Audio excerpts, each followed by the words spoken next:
बरं, आता हे तुम्ही वापरून 1.5 महिना झाला. 1.5 महिना झालेला आहे.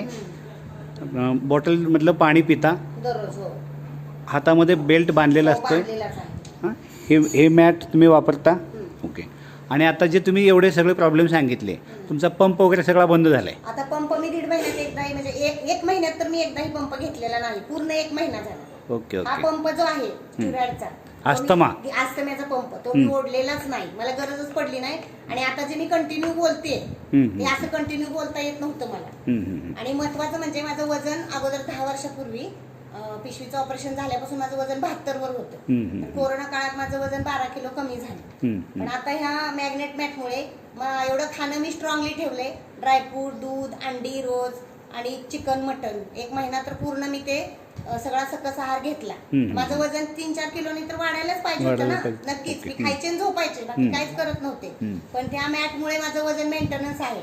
कोविड मधून मी आल्यानंतर 22 जुलैला घरी आले तेव्हा माझं वजन 62 किलो होतं. आजही ते वजन 62 किलो. 62 किलो म्हणजे वजन वाढलं नाही तुमचं. वजन वाढलं नाही. आणि तुम्ही मगाशी म्हणाल तुम्हाला बसता येत नव्हतं अगोदर.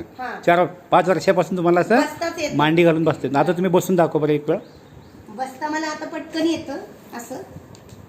तर मला स्टूल घ्यावा लागायचा, पाठ घ्यावा लागायचा. आणि असं उठणं ना, असं मला असं पटकन उठता येत नव्हतं सर. म्हणजे हे एक सत्य आहे. माझे मिस्टर समोर आहेत, ते सांगतील. मला कधीच असं पायाचा प्रॉब्लेम होता. पिशे साहेब बरोबर आहे ना? सगळं सांगितलं नाही बरोबर आहे. त्यांनी विचारलं म्हणून तुम्हाला विचारते.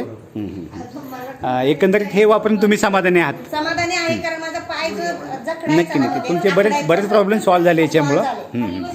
आणि याची तुम्हाला वाटतं याची समाजाला जास्त गरज आहे, समाजापर्यंत पोहोचवण्याची गरज आहे? प्रत्येक घराला, प्रत्येक घरातल्या प्रत्येक लोकांना, म्हणजे लहान मुलापासून ते म्हाताऱ्या वयस्कर लोकांपर्यंत, कुटुंबातल्या प्रत्येक व्यक्तीला ह्या मॅटची आणि बॉटलची गरज आहे. आता हे काम तुम्ही करायचंय. तुमच्या माध्यमातून जेवढं शक्य होईल तेवढं समाजापर्यंत पोहोचवण्याचं काम तुम्ही करायचंय. नक्कीच करायचं. ओके, धन्यवाद मॅडम. थँक्यू.